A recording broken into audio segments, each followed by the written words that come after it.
सावरकर को वीर कहना है तो आपने वीर की परिभाषा, ब्रेव की परिभाषा खत्म कर देनी पड़ेगी, या कम से कम वीर को आपने डिक्शनरी से निकाल देना पड़ेगा।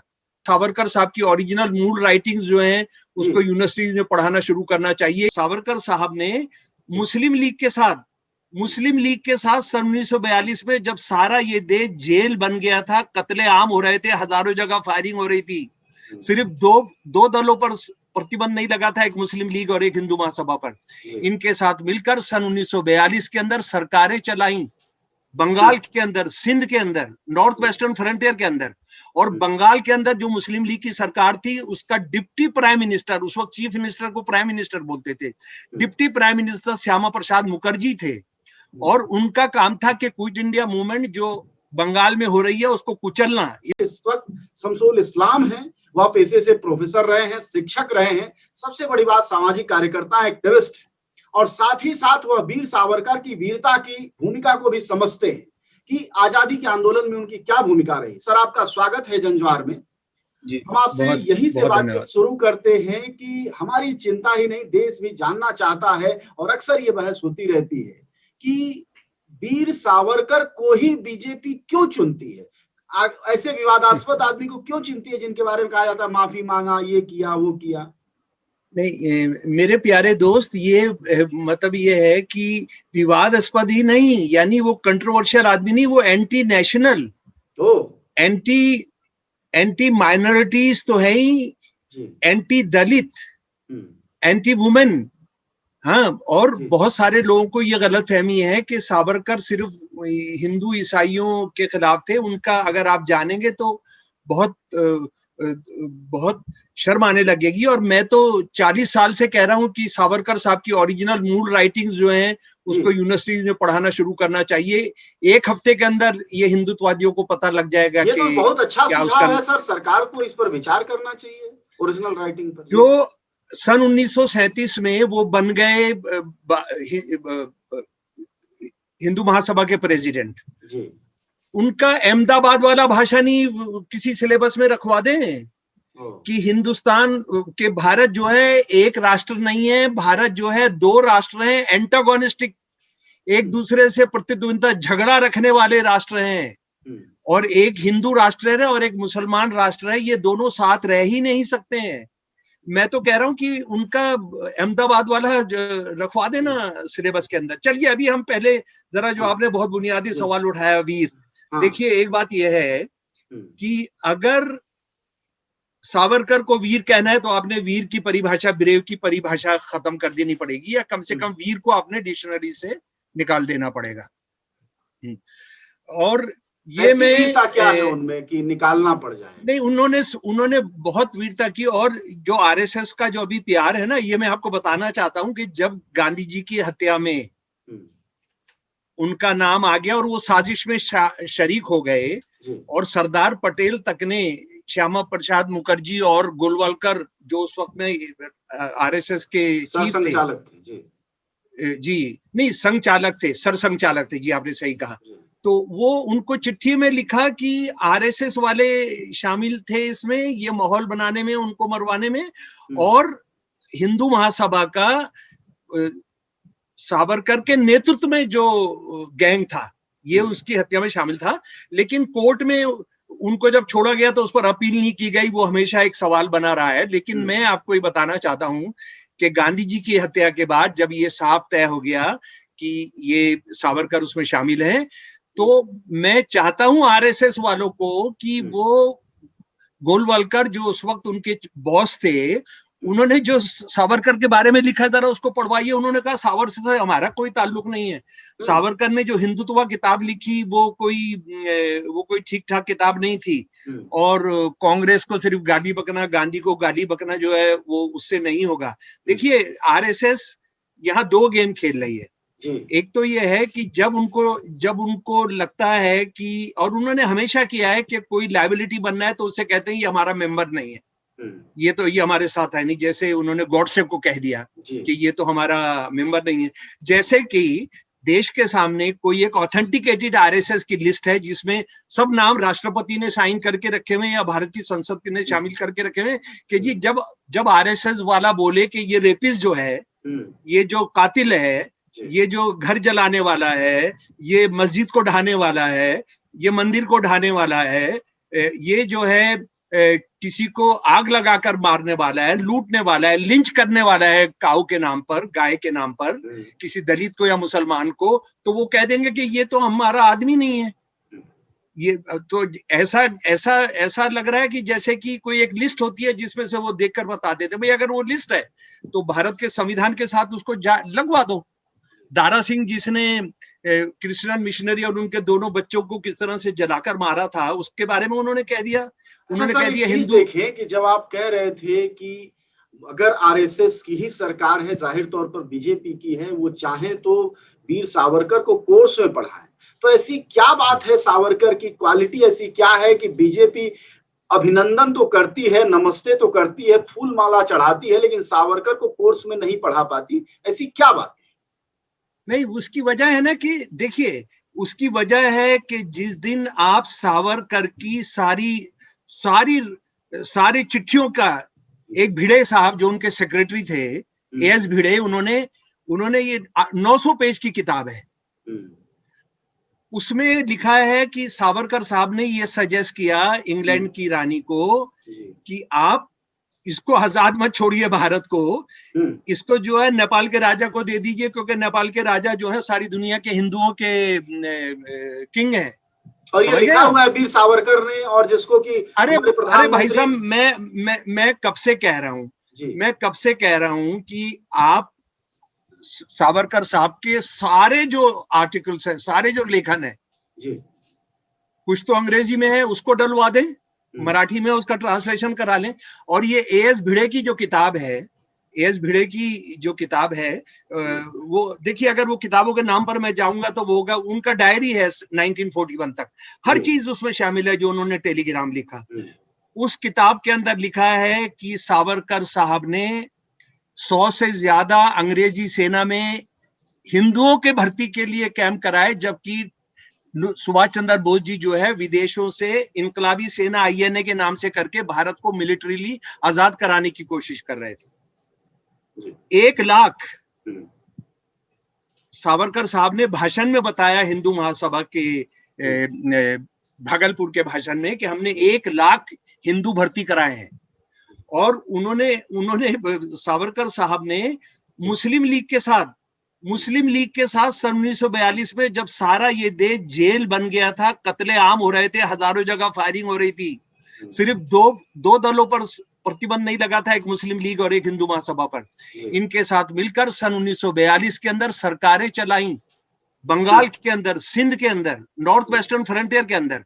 और बंगाल के अंदर जो मुस्लिम लीग की सरकार थी, उसका डिप्टी प्राइम मिनिस्टर, उस वक्त चीफ मिनिस्टर को प्राइम मिनिस्टर बोलते थे, deputy prime minister Shyama Prasad Mukherjee थे। और उनका काम था कि क्विट इंडिया मूवमेंट जो बंगाल में हो रही है उसको कुचलना। He was the home minister. लेकिन आप जब ये सारी जानकारियां सर दे रहे हैं, और जाहिर तौर पर किताबों के जरिए ही दे रहे हैं, और जो साक्ष्य उसी आधार पर, लेकिन वह सब कुछ जो दावेदारियां हैं भारत में, खासकर संघ की और भारतीय जनता पार्टी की, ये सच क्यों नहीं बताते अपने नेता की कि असल में बात यह है, देखिए, भर्ती की। इस देश का जो बुद्धिजीवी है ना, जो अपने आप को कहता है कि मैं आरएसएस का नहीं हूं, वो बहुत बेईमान है, माफ कीजिएगा मुझे। यानी ये आरएसएस की और इनकी जो दस्तावेज है, ये मैं थोड़ी लेकर आया हूं, ये तो रखी हुई है ना। सावरकर ने कहा कि मनुस्मृति जो है वो वेदों के बाद सबसे पूजनीय हमारा धार्मिक ग्रंथ है।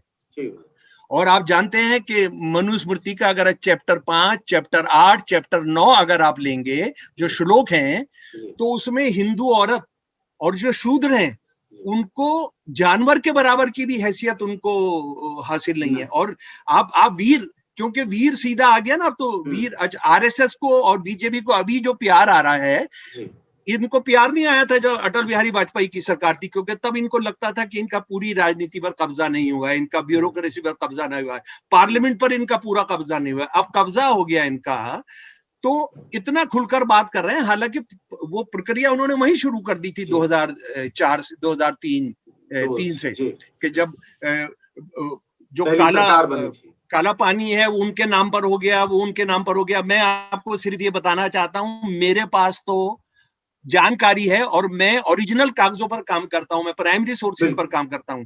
मेरे पास तो जानकारी है कि उन्होंने 5 माफीनामे लिखे, है ना जी, सन 1911 में, सन 1913 में, सन 1914 में, सन 18 में, सन 1920 में। और ये सारे माफीनामे अंग्रेजों से मांगे गए।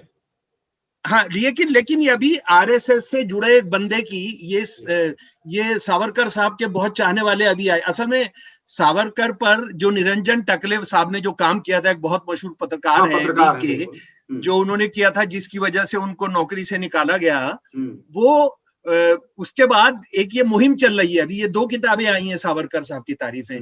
इसमें तो उन्होंने लिखा है, इसमें उन्होंने पेज नंबर प्रीफेस के पेज नंबर रोमन में 11 पर लिखा है कि 1901 to 1921 when he was in the, जब वो काला पानी जेल में थे, during this time he wrote at least 7 petitions asking for mercy and requesting an early release। यानी ये कुछ 7 की बात कर रहे हैं, तो ये 2 और ढूंढनी पड़ेंगी। लेकिन इनको पूरी जानकारी है, ये वैभव को जानकारी है, क्योंकि उनको सारे कागज हिंदू महासभा ने दिए थे। तो और उस माफीनामों में जो लिखा है वो आप थोड़ा, मुझे लग रहा है कि थोड़ा उसको जरूर सुने। जी बताएं जरूर। जी, जो पहला माफीनामा है, जो इंडिया का जो होम मेंबर था, यानी होम मिनिस्टर था उस जमाने का, उसको जो उन्होंने डायरेक्ट दिया था, ये 14 नवंबर 1913 को, ये 11 को आ गए वहां पर, और 2 साल के में उन्होंने दे दिया। हालांकि इनसे ही, इनकी एक चिट्ठी से पता लगता है कि उससे पहले एक और दे चुके थे वो। इसका जो खत्म होता है, जरा वो सुन लीजिए, सुनना बहुत जरूरी है। सारा करने के बाद ये खत्म हो रहा है और लास्ट आ रहे हैं। इसलिए सरकार अगर अपने विविध उपकारों और दया का प्रदर्शन करते हुए मुझे रिहा करती है, तो मैं और कुछ नहीं हो सकता, बल्कि मैं संवैधानिक प्रगति और अंग्रेजी सरकार के प्रति वफादार का, जो कि उस प्रगति के लिए पहली शर्त है, सबसे प्रबल पुरस्कार बनूंगा। जब तक हम जेलों में बंद हैं, तब तक महामहिम की वफादार भारतीय प्रजा के हजारों घरों में उल्लास नहीं आ सकता, क्योंकि खून पानी से गाढ़ा होता है। लेकिन हमें अगर रिहा किया जाता है, तो लोग उस सरकार के प्रति सहज ज्ञान से खुशी और उल्लास में चिल्लाने लगेंगे, जो दंड देने और बदला लेने से ज्यादा माफ करना और सुधारना जानती है। यानी अंग्रेज सरकार बदला नहीं लेती है, वो सुधारना जानती है, इसलिए हमको छोड़कर कर। लेकिन अभी सुन लीजिए, अभी और शर्मनाक तमाम आना है। इसके अलावा मेरे संवैधानिक रास्ते के पक्ष में हृदय परिवर्तन से भारत और यूरोप के वह सभी भटके हुए नौजवान जो मुझे अपना पथ प्रदर्शक मानते थे, वापिस आ जाएंगे।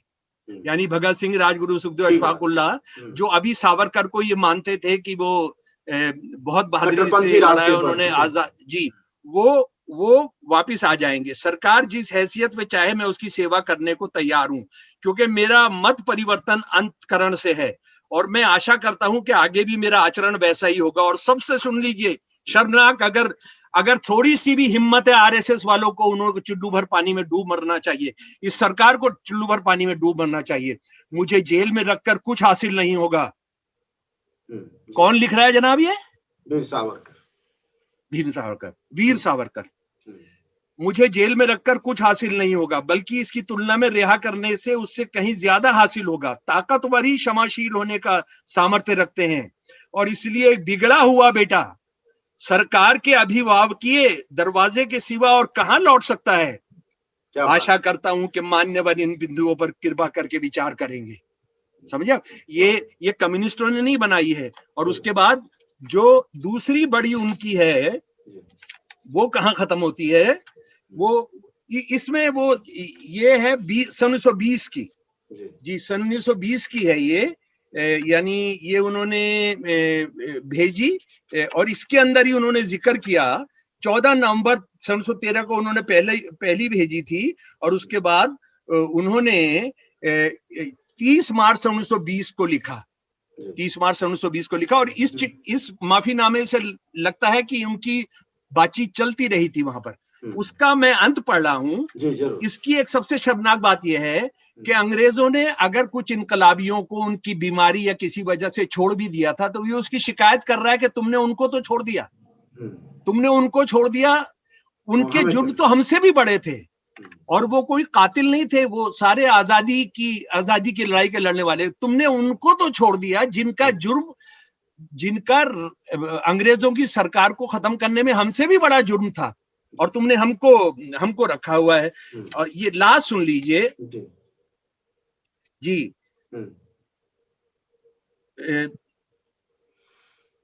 अंत में मैं उन सैकड़ों राजनीतिक कैदियों की रिहाई के लिए जिनमें अंडमान से रिहा किया गया बंदियों सरकार के प्रति कृतज्ञता व्यक्त करता हूं। इस तरह सन 1914 और 18 की मेरी याचिकाओं को आंशिक रूप से मंजूर किया गया, इसलिए अब यह उम्मीद बेजा नहीं है कि महामहिम शेष बंदियों को भी रिहा करेंगे, क्योंकि उनके मामले भी रिहा हो चुके बंदियों के ही समक्ष है और मेरे भाई का मामला भी इसमें सम्मिलित है।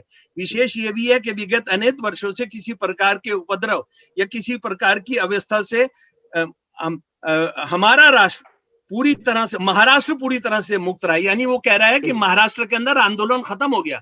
फिर भी मैं निवेदन करना चाहता हूं कि हमारी रिहाई को अन्य रिहा किया गया व्यक्तियों या अन्य लोगों के कार्यों से जोड़ा जाना उचित नहीं है।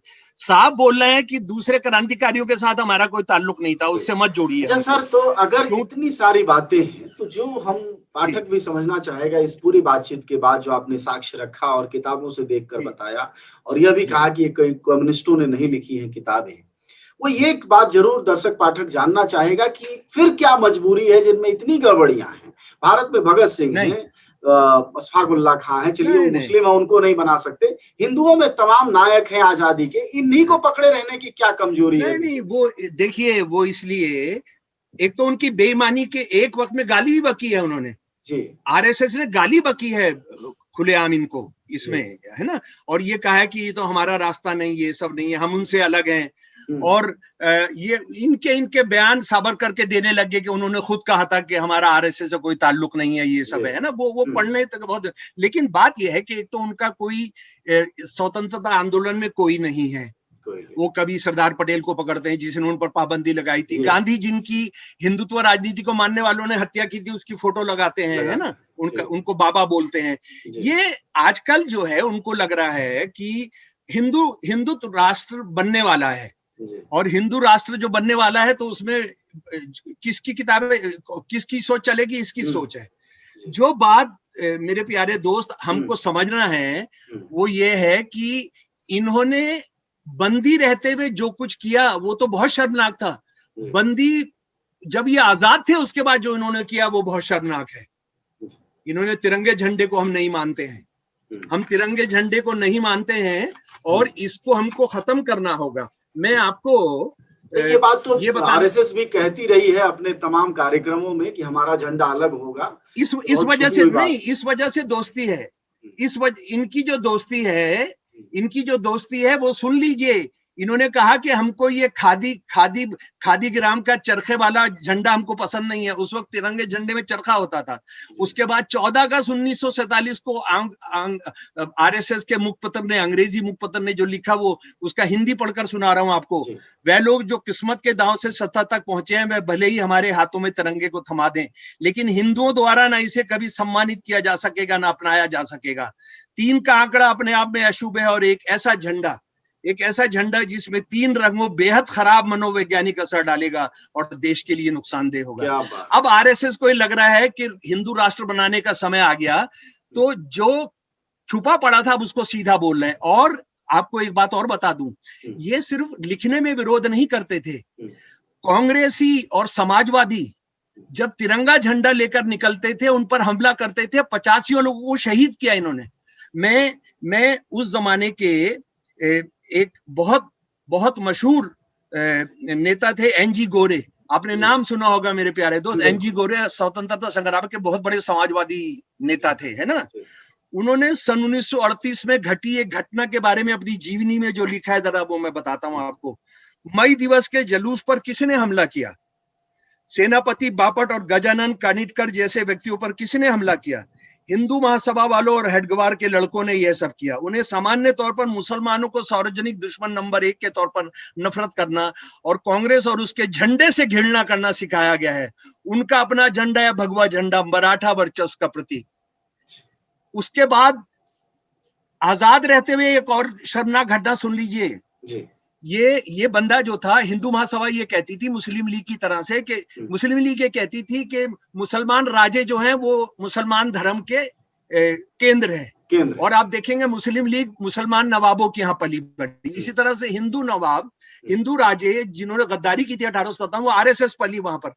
और मैसूर का जो राजा था वो आरएसएस का बहुत बड़ा फाइनेंसर था। वो वहां पर अंग्रेजों का राज नहीं था, उसका उनका राज था। और जब सुन लीजिए जनाब, 17 अप्रैल 1941 को मैसूर 26 कांग्रेसी लोग मैसूर के अंदर, मैसूर सिटी के अंदर, मैसूर राज्य के अंदर तिरंगा झंडा लेकर निकले और मैसूर के राजा की सेना ने उनका कत्लेआम किया। फायरिंग कर कर, मशीन गन चलाकर उनको शहीद किया। उस पर सावरकर साहब ने मैसूर राजा के पक्ष में जो बयान दिया, और वो सुन लीजिए, वो जरूर सुनिए। मैसूर राज्य हिंदू सभा का वो वहां की मैसूर राज्य की हिंदू महासभा को संदेश भेज रहे हैं वीर सावरकर साहब। मैसूर राज्य हिंदू सभा का प्रमुख लक्षण होना चाहिए हिंदू रियासत में हिंदू शक्ति को एकजुट और मजबूत करना, और मुश्किल और संकट की घड़ी में महाराजा और हिंदू रियासत के साथ खड़े रहना। गैर हिंदू ताकतों या छद्म राष्ट्रवादी संगठनों के धोखेबाज हिंदुओं की बगावती गतिविधियों के खिलाफ वहां के राजकुमार और रियासत की अति वफादारी और देशभक्ति भरा समर्थन देना। 24 लोग शहीद कर दिए गए, तिरंगा झंडा सिर्फ पब्लिक प्लेस पर लेकर आए, और उसके समर्थन के अंदर ये वीर सावरकर, ये सारी चिट्ठियां आप करवा दीजिए ना। आरएसएस वाले अभी राम मंदिर के लिए चंदा लेने आए थे, एक सावरकर साहब की ये किताब भी हम लोगों के घर में दे देना, ये कर देना सारे के सारे। और मैं फिर बताना चाहता हूं आपको कि आरएसएस वो रहते हुए जेल के अंदर अंग्रेजों के साथ मिली भगत रहते हुए उन्होंने जो किया उससे बहुत बुरा किया। लेकिन एक बात मैं आपको बताना चाहता हूं, सावरकर का भी हाल जिन्ना जैसा हुआ। जैसे जिन्ना जो थे वो एक बहुत सेकुलर और उस पर शुरू हुए थे, ये जो शुरू हुए थे ये बहुत इनकलाबी इनका जीवन था। लेकिन जेल के 4 महीनों के अंदर ये वीर जो था घुटने टेक दिए। हृदय परिवर्तन तो आपका हमारा होता है कि भाई चलो हमको 5,000 रुपए की नौकरी नहीं मिल रही तो 3,000 रुपए की नौकरी कर लेते हैं, भाई 2,000 रुपए की नौकरी कर लेते हैं। इनका जो था, ये जो वीर बनते थे, और जरा सोचिए क्या हाल हुआ। ये जब कूदे फ्रांस के अंदर, जब दरिया के अंदर कूदे, वहां पर कम्युनिस्ट वकीलों ने इनकी मदद की थी। इनका मुकदमा लड़ा था, इनका मुकदमा लड़ा था। और जब यहाँ भारत में भी आए तो जो पहली किताब थी इनकी, जो इलीगल जो लेकर आए थे, सर खिजर हयात खां, जब वो जो नौजवान थे वो नीचे छुपा कर लेकर आए थे। उनकी जो पहली बार किताब यहाँ भारत के अंदर आई इनकी। और ये बंदा क्या बोलता है, और इनका एंटी मुसलमान होने का भी मजेदार सुनिए इनके जीवनी में, कि वहां जो पठान जो थे काला पानी के अंदर, पठान गार्ड्स, वो बहुत बदतमीजी करते थे, समझ गए? इस वजह से ये बहुत बदतमीजी, हाँ एंटी मुस्लिम हो गए जी। अपनी जीवनी के अंदर लिखा है, अगर कोई इसको गलत साबित कर दे, अगर कोई। और दूसरी तरफ वहां इनके अरविंदो घोष के भाई भी थे, बैरन घोष, उन्होंने लिखा है कि अपनी जीवनी में कि ये पठान कई बार गोश्त की प्लेट ले आते थे, मीट की प्लेट ले आते थे, और ऐसे लगता था कि जीवन सफल हो गया। अब बताइए किसकी। और दूसरी बात यह है कि अगर रावण ब्राह्मण था तो अब हम सब ब्राह्मणों को जान से मारेंगे, उनके दुश्मन हो जाएंगे। आप जो जालिम होता है, जो मुजरिम होता है, क्या उसके धर्म से तय करते हैं? ठीक बात, ये सवाल वाजिब है। ठीक है सर, बातचीत के लिए शुक्रिया और जानकारी के लिए भी शुक्रिया। आप सबने सुना कि शमसुल इस्लाम साहब ने कई जानकारियां दी, और सबसे महत्वपूर्ण जो चुनौती दी हमारे राष्ट्रवादी नेताओं के लिए जिन सत्ता में इस वक्त बैठे हुए हैं, कि क्यों नहीं सावरकर साहब की वह चिट्ठियां छापने का वह साहस करते हैं, जिनकी वीरता की खोज में वह अपने सैनिकों को लगाए रहते हैं। उनकी वीरता के किस्से कहानियां समाज में जानी चाहिए, कोर्स में जाना चाहिए। संसद में तस्वीर लगा देने भर से क्या होता है, तस्वीरों की क्या औकात होती है, बजाय कि उनके लिखे की। और जाहिर तौर पर एक पढ़े लिखे इंसान की लिखी हुई चीजें ही उसकी इबारत बनती हैं। और देश में संदेश भी जाना चाहिए कि वीर सावरकर कितने बड़े वीर थे, और सबसे बड़ी बात जो मार्के की बात है कि आखिरकार डर, भय और तमाम ऐसे कायरानापन के किस्सों के बावजूद क्या कमजोरी है आरएसएस की और बीजेपी की कि बार बार वीर सावरकर कहती है और सावरकर में वीरता खोजती है। इस रहस्य को भी हमने आज समझने की कोशिश की है। शुक्रिया शमसुल साहब आपका। नमस्कार। आप सब जानते हैं कि जनज्वार का खर्च आपके जन सहयोग की बदौलत चलता है। आप भी जन सहयोग में शामिल हों और आजाद और स्वतंत्र पत्रकारिता को बनाए रखने के हमारे इस महाअभियान में शामिल हों। हमें इंतजार रहेगा आपके सहयोग का, क्योंकि आपका सहयोग ही हमारी मजबूती का सबसे ताकतवर रास्ता है। धन्यवाद साथी।